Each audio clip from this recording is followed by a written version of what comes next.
आज हम आपको मौनी अमावस्या का महत्व और उससे जुड़ी पुरानी व्रत कथा सुनाएंगे। मौनी अमावस्या के दिन मौन रखकर संयम पूर्वक व्रत रखा जाता है, जिसे मौनी पद प्राप्त होता है। कहा जाता है कि होठों से प्रभु के नाम का जप करने पर जितना पुण्य प्राप्त होता है, उससे कई गुना ज्यादा पुण्य मन में प्रभु का नाम जप करने से होता है। मौनी अमावस्या पर मौन व्रत किया जाता है। ज्योतिष शास्त्र के अनुसार सूर्य को आत्मा और चंद्रमा को मन का कारक माना जाता है। माना जाता है कि मन चंद्रमा की तरह चंचल होता है और अक्सर साधना आराधना के दौरान लग जाता है।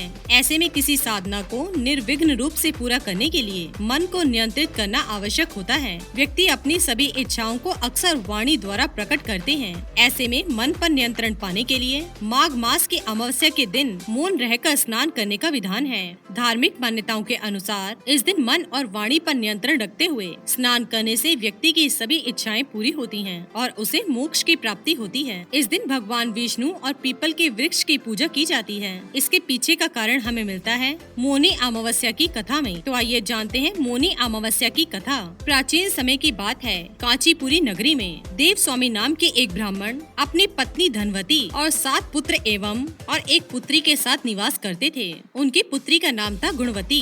ब्राह्मण ने अपने 7 पुत्रों का विवाह संपन्न किया। अब केवल उसकी पुत्री का विवाह ही शेष था, इसलिए उसने अपने बड़े बेटे को उचित वर तलाशने के लिए भेजा। इसी दौरान एक पंडित ने उनकी पुत्री की जन्म कुंडली देखी और जन्म कुंडली में दोष होने के बारे में बताया। ये सुनकर सभी चौंक गए। पंडित ने बताया कि पुत्री के विवाह के पश्चात वह विधवा हो जाएगी। यह सुनकर परिवार के सभी सदस्य दुखी हुए। देव स्वामी जी ने पंडित जी से इसका निवारण पूछा। तब पंडित ने बताया कि सोमा के पूजन से इस कुंडली के सभी दोषों से मुक्ति मिल सकती है। देव स्वामी ने सोमा के बारे में पूछा। तब पंडित ने कहा कि सौम्य एक बहुत ही पुण्यवान धोबिन है जो सिंहा द्वीप पर निवास करती है। उसने अपने जीवन में एक भी पाप नहीं किया है। केवल उसी के कर्मों के पुण्य फल को प्राप्त कर आपकी पुत्री दोषों से मुक्त हो सकती है। पंडित की बात सुनकर देव स्वामी का छोटा बेटा अपनी बहन को लेकर सिंहल द्वीप की ओर निकल पड़ता है। वे दोनों दिन रात चलते हुए सागर तट पर पहुंच जाते हैं, परंतु वहां पर पहुंचने के बाद उनकी चिंता और भी बढ़ जाती है। वे देखते हैं कि द्वीप पर जाने के लिए कोई नौका नहीं है, इसलिए दुखी होकर वह पेड़ के नीचे बैठ जाते हैं और उसी पेड़ के ऊपर एक गिद्ध का घोंसला होता है, जिसमें गिद्ध का परिवार रहता था। दोनों भाई बहन पेड़ के नीचे बैठकर बातें करने लगते हैं, तो घोंसले में बैठे शिशु गिद्ध उनकी बातें ध्यान से सुनते हैं और वह भी दुखी हो जाते हैं। फिर शाम को घोंसले में उन बच्चों की माँ आती है तो देखती है कि बच्चों ने भोजन नहीं किया है।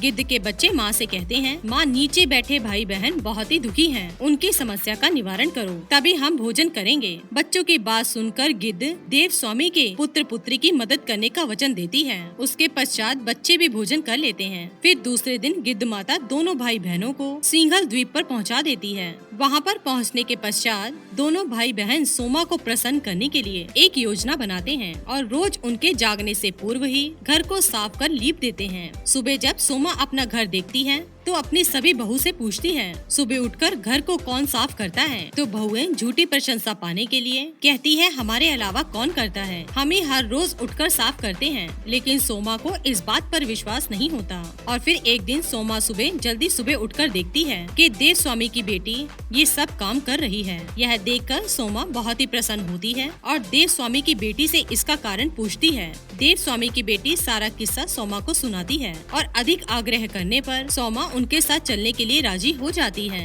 घर से चलते समय सोमा ने अपनी बहू से कहा कि मेरी अनुपस्थिति में किसी का देहांत हो जाए तो उसका शरीर नष्ट मत करना और मेरा इंतजार करना। ये सब समझाने के बाद सोमा देव स्वामी की बेटा और बेटी के साथ कांचीपुरम पहुंच जाती है। फिर दूसरे दिन गुणवती के विवाह का कार्यक्रम तय हो जाता है। सप्तपति होते ही गुणवती के पति की मृत्यु हो जाती है। फिर सोमा तुरंत अपने संचित पुण्यों का फल गुणवती को प्रदान करती है। इसके बाद गुणवती ने भगवान विष्णु की पूजा कर पीपल के पेड़ की 108 परिक्रमा की, जिसके बाद गुणवती का पति फिर से जीवित हो उठता है। सोमा उन्हें सौभाग्यवती का आशीर्वाद देकर अपने घर लौट जाती है। इधर गुणवती को पुण्य फल देने के कारण सोमा के पुत्र जमाता तथा उसकी पत्नी की मृत्यु हो जाती है। सोमा पुण्य फल को संचित करने के लिए मार्ग में अश्वत्थ यानी कि पीपल के वृक्ष की छाया में विष्णु जी का पूजन करके 108 परिक्रमाएं करती है। इसके बाद परिवार के सभी मृतक जन जीवित हो जाते हैं और इसी कारण से इस दिन पीपल की वृक्ष की पूजा का बड़ा ही महत्व है।